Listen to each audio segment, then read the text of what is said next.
Well, g'day, and thanks for checking in. So this is a little bit of a follow-up. Um, Long time coming. Well, not really that long. The Queen of England, who was by proxy also Queen of the Commonwealth of Australia, or the former Commonwealth of Australia, because as we all know, it got turned into a corporation back in the days of Whitlam and became the Company of Australia.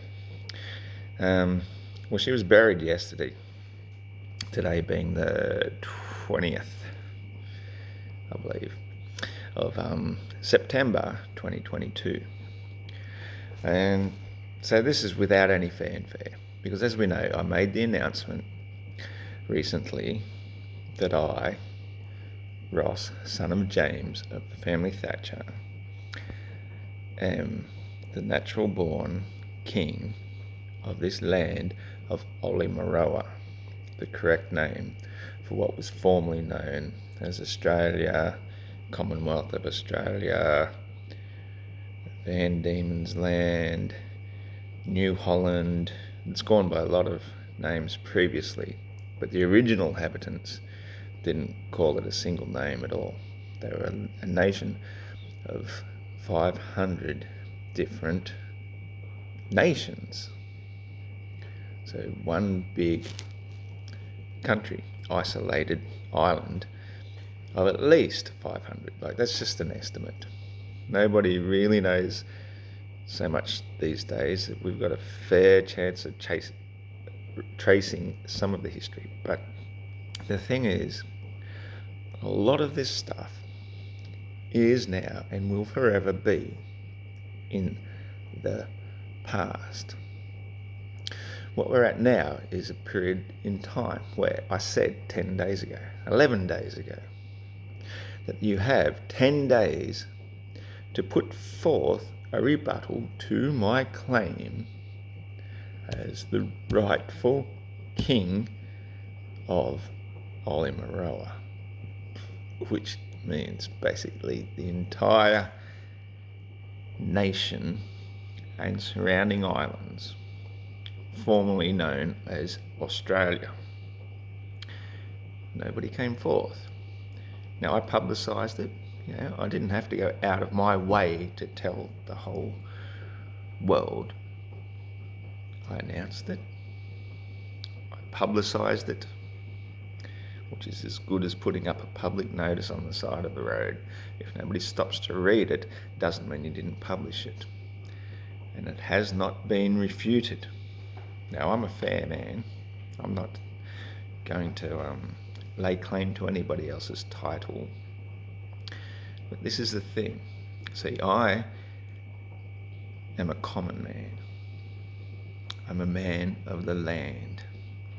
I'm an Australian. On one side of my family, I am from the 8th generation born in Australia, and on the other side of my family, born 9th generation. So I'm pretty well Australian. And so far as I know, well, none of my original ancestors were convicts. They were all free settlers. They all came here of their own free will.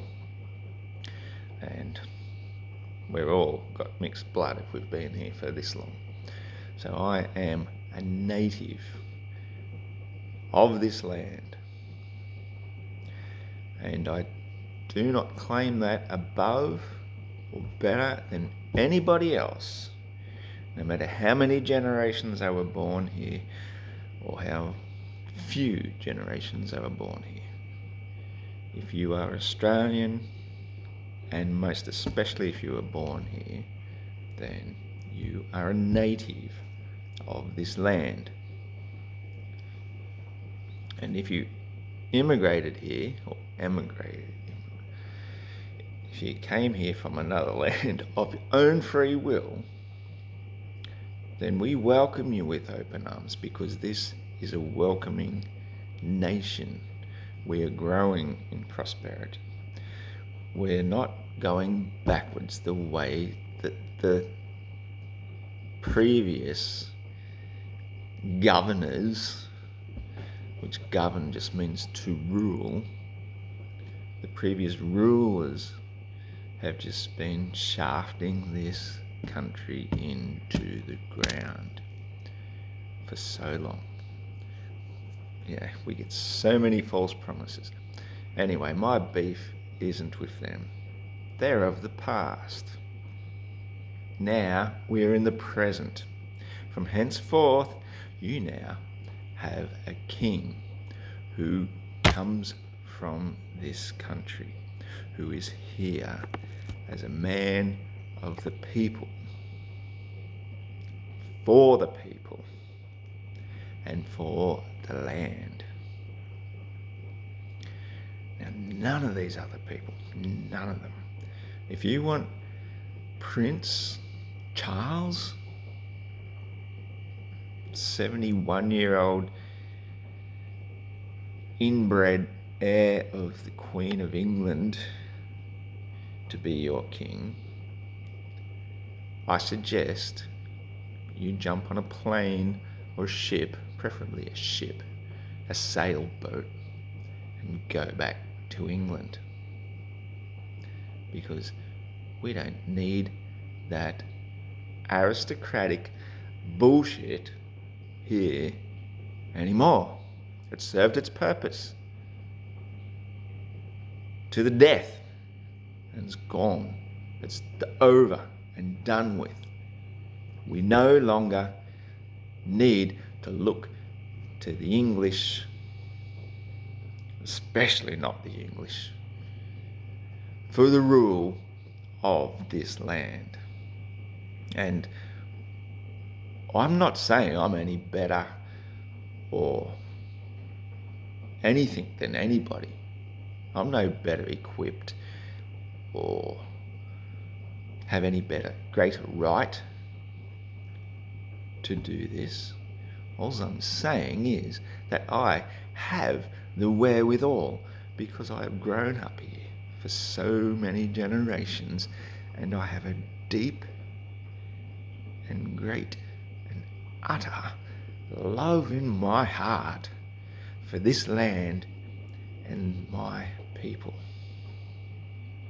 Something that all these other wankers simply do not have. They want to sell you false promises so that you will elect them into their fancy little office with all the perks and lurks and a beautiful little retirement pension for the rest of their lives, and they don't give two flying fucks about a single one of you except to get your vote, to get your tick on the paper, the number one in the box.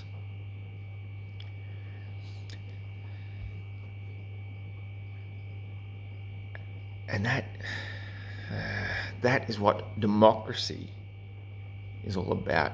It's all about mob rule. The more stupid the population is, and the more you convince the most of the stupid population to agree with something, then the more likely that's what's going to happen. And now, if you look around, do you see how successful that is? Are you really happy with it? Or are you just as frustrated as everybody else I ever meet and talk to and work with and interact with every single day? We all know it doesn't work. It's all bullshit. So there's so many things. Just while I'm cooking dinner for myself, a working man, so I can go back to work again in the morning, be up at 4:30. Last beer for the evening. So many things going through my mind, what I wanted to say, and I won't even touch upon even close to them.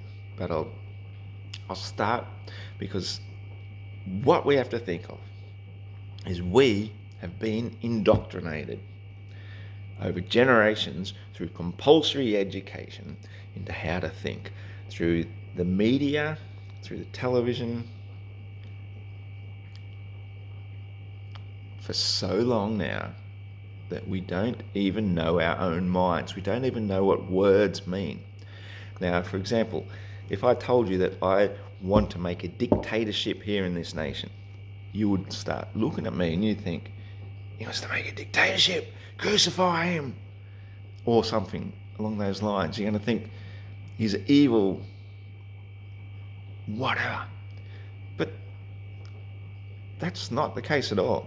A dictator is one who dictates, one who speaks, an orator, one who speaks orally.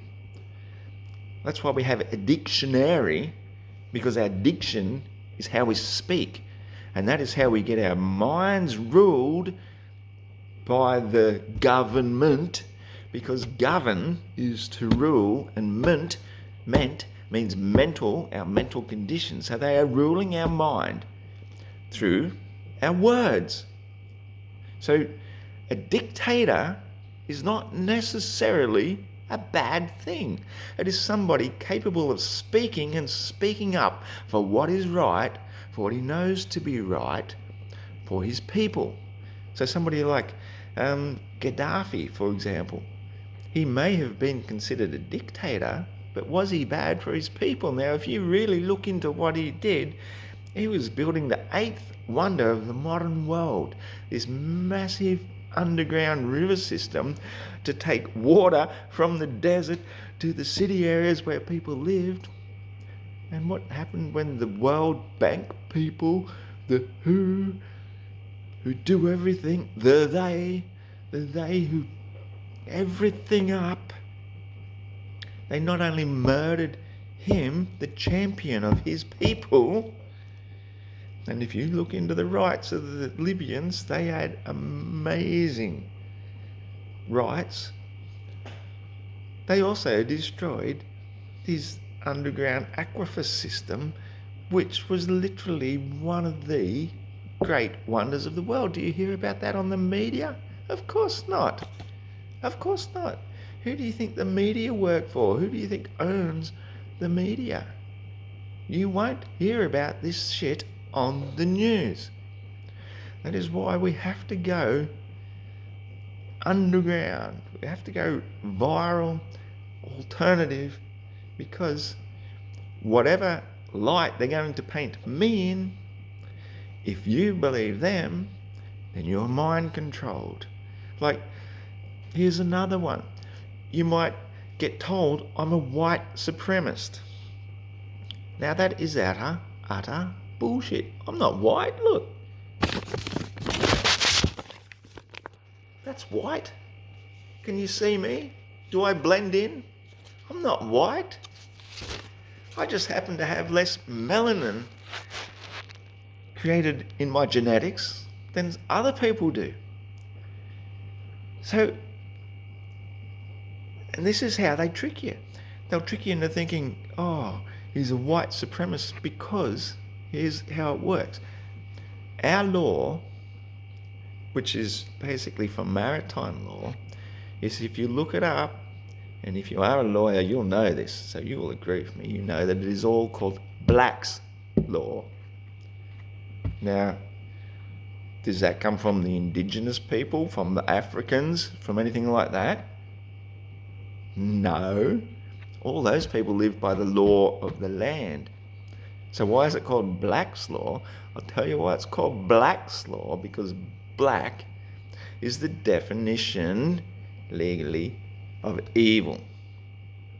So the opposite of black is white. The white hats are the good guys. The black hats are the bad guys. It's got nothing to do with race or skin tone or melanin in your system whatsoever. So if you're a white supremacist, that means you're a good guy. Doesn't have anything to do with race, because we are all of the human race, except the ones who practice Black's Law. Now, maybe they're reptilians, I don't know. But they're obviously not humans, because they're the elite. They're above, they're greater than, they're above the law, and the law is Black's Law. So what is evil? Look at the word evil, E-V-I-L. Now the reverse of that, the opposite of that, is L-I-V-E, live. So being pro-life, that is what it's all about, to live. This is why we're here. This is what the common man is for. He wants to live his life. He wants to find peace, prosperity, happiness, joy. So the opposite of that, the dark side of that, is evil. And it wants to destroy life. It wants to make misery. It wants to make you unhappy. It wants to make you live in fear. It's anti-love. It just wants to do, basically, create the world where we're currently living in. And that is why, on the whole yin and yang cycle of things, we're coming to the end of the dark side. Now we're coming into the light. And so if somebody wants to call me a white supremacist, well, no, I'm a light supremacist. I'm a love supremacist.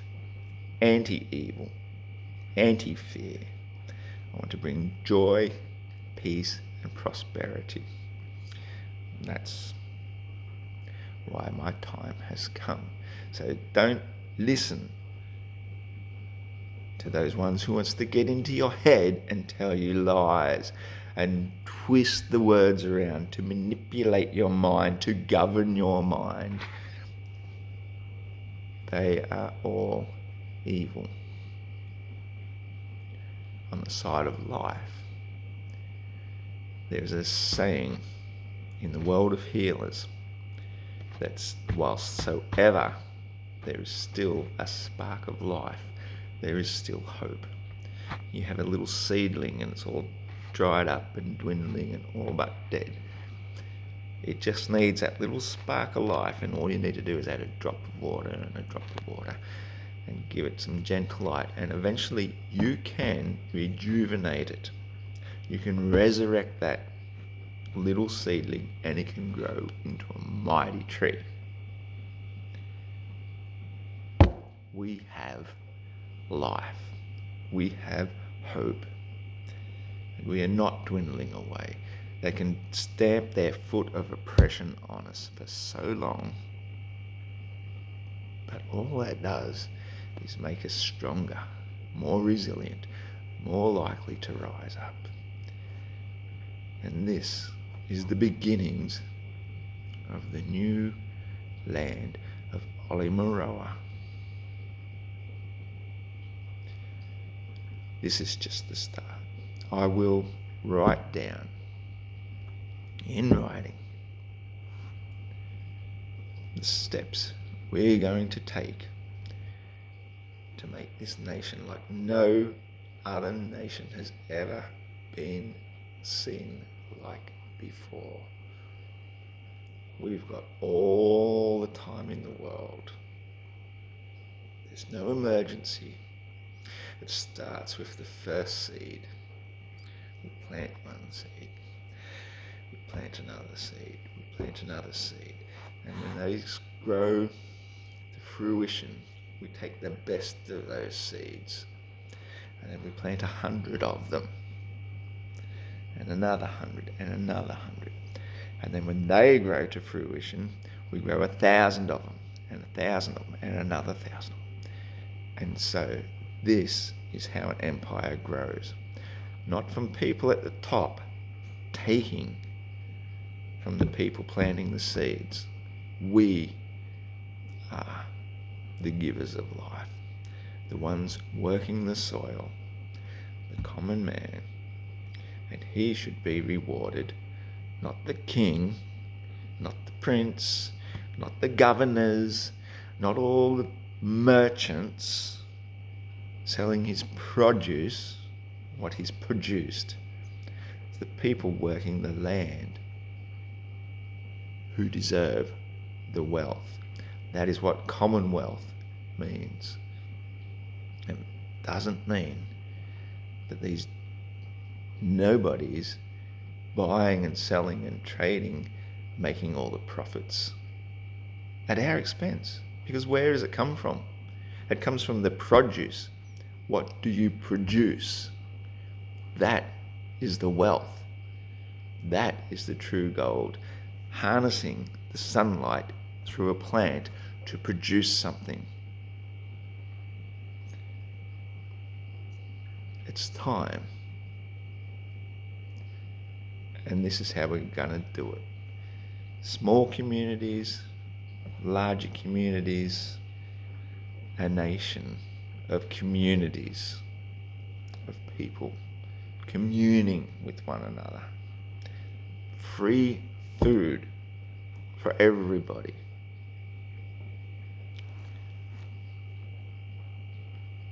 What have they got if everybody has free food every day? Can they make you go to work for a job you don't like that you know is messing up your country? No. But if you were given the idea that you were building up your country, because you're going to build it up from the waterways to the heavens, because where else can you go? The sky's the limit. But it starts with the waterways. Once we start protecting our waterways and building them up organically through the nurture of nature, then we will have a prosperous, sane, healthy, vibrant society that we all crave and need. We need the sanity of healthy water, healthy air, healthy soil, healthy bodies, healthy minds. This is how we do it. And this is why I'm here. Because I have the plans.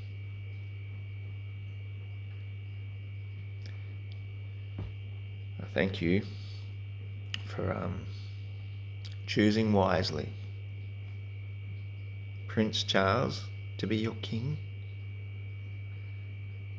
or an Australian who knows this land of AULIMOROA belongs to us, the people who live here. You will see a lot more of me. Thank you.